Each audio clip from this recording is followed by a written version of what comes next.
सीमा एक फोटोग्राफर थी और एक जिंदा दिल इंसान भी। उसे किसी की बात से कोई फर्क नहीं पड़ता था और वो अपनी लाइफ को अपने ढंग से ही जीती थी। ऐसे में किसी को उसका ये बिंदास एटीट्यूड बहुत पसंद आता तो किसी को नहीं।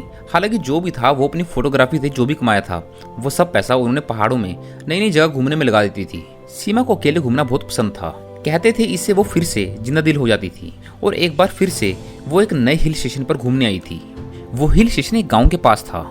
उस पहाड़ के ऊपर से एक ऐसा सीन दिखाई देता था जो कि जन्नत से कम नहीं था। वहां जाने के लिए ट्रैक था जो कि तकरीबन 5 किलोमीटर लंबा था। सीमा ने वो सीन देखने के लिए अपना बैग तैयार किया और अपना कैमरा उठाया और उस ट्रैक पर निकल पड़ी।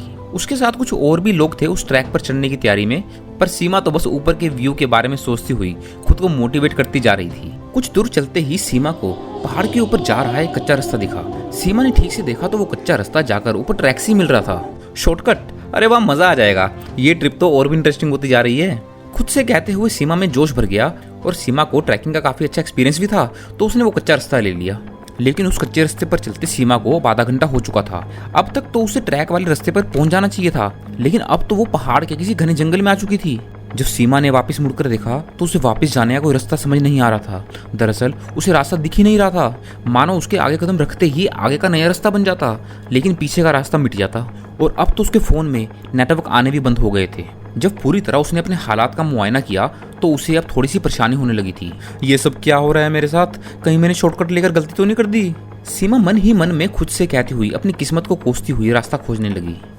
भूख के मारे उसकी जान निकल रही थी कि तभी उसके सामने कुछ ऐसा आया जिसे देखकर उसे अपनी आंखों पर यकीन नहीं हुआ। उस वीरान जंगल के बीच उसे एक बहुत सुंदर कैफे मिला और उस कैफे के साथ एक पक्की सड़क भी मिल रही थी। सीमा की खुशी का कोई ठिकाना नहीं था। देखो इसी को तो एडवेंचर कहते हैं मेरी जान, तू भी खामों का सोचकर डर रही थी। कैफे को देखकर सीमा की सारी चिंता एक पल में छूमंतर हो गई। वो जल्दी से दौड़कर उस कैफे के अंदर चली गई। कैफे जितना सुंदर बाहर से था उससे भी कहीं ज्यादा सुंदर वो अंदर से था। अंदर बहुत अच्छी डेकोरेशन हो रखी थी और कुछ लड़के लड़कियां वहां बैठकर हंस खेल रहे थे। वो कैफे परफेक्ट था। सीमा वहां बैठकर सब कुछ भूल चुकी थी। सीमा जैसे ही अपनी टेबल पर बैठी तो तुरंत ही वहां वेटर आ गया। Welcome to our cafe ma'am, ये है हमारा नया मेन्यू, आप क्या खाना पसंद करेगी। लेकिन जैसे ही वेटर ने मेन्यू टेबल पर रखा सीमा की नजर उसकी कलाई पर पड़ी। उसकी कलाई पर जलने का एक अजीब सा निशान बना हुआ था और जब तक सीमा उसके घाव को ठीक से देख पाती उस वेटर ने उस घाव को ढक लिया। क्योंकि सीमा को बहुत ज्यादा भूख लगी थी इसलिए उसने उसे नजरअंदाज करके जल्दी से अपने खाने का ऑर्डर कर दिया। ऑर्डर करने के कुछ ही समय में सीमा को लगा कि उसे पहले फ्रेश हो जाना चाहिए, तो वो वहां से उठकर वॉशरूम की ओर जाने लगी। वॉशरूम के रास्ते में उस हंसते खेलते लड़कों की टेबल भी थी।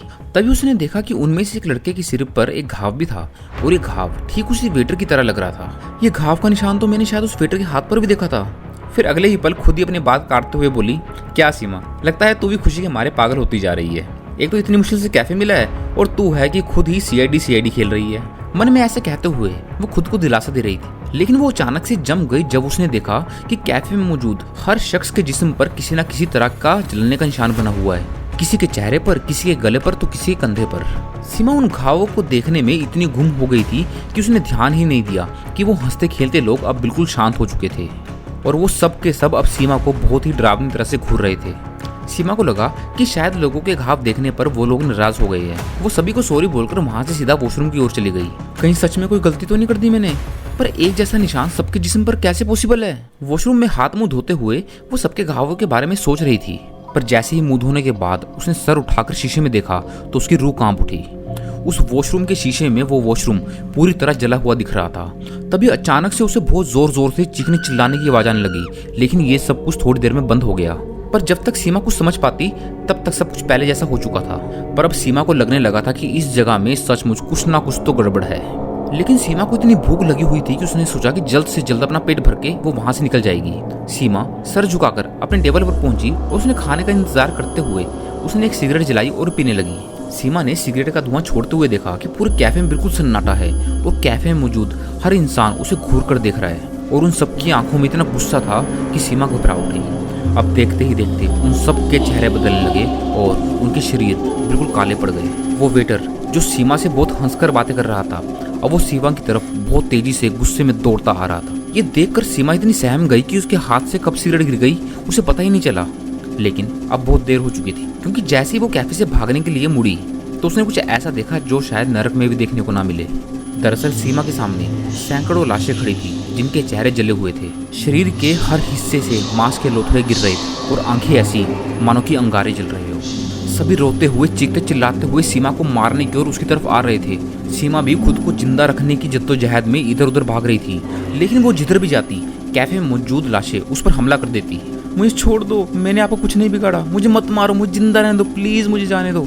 सीमा चिल्लाते हुए सबसे यही कह रही थी, लेकिन कुछ ही समय बाद उसकी आवाज और उसका जिस्म दोनों सैकड़ों लाशों के नीचे दब चुके थे और वो लाशें जिंदा ही सीमा को निगल रही थी। उसके जिस्म के मांस नोच नोच कर खा रही थी। अपनी मौत की उस आखिरी घड़ी में सीमा बस अपनी शॉर्टकट लेने के बारे में सोच रही थी जो उसे जिंदगी के आखिरी रास्ते पर ले आया था। और कुछ ही पल बाद सब कुछ मौत की शांति में खो सा गया। सीमा के मरने के बाद उस कैफे में सब कुछ पहले जैसा हो गया।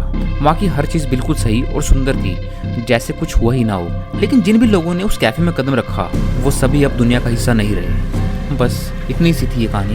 दोस्तों, अगर आपको ये कहानी अच्छी लगी हो तो कमेंट में अपने व्यूज़ ज़रूर बताएं। और अगर आप चाहते हो आपकी कहानी भी मैं अपने इस चैनल पर सुनाऊँ तो आप मुझे अपनी कहानी इस मेल आईडी पर शेयर कर सकते हो। चलिए मिलते हैं अगली कहानी के साथ। धन्यवाद।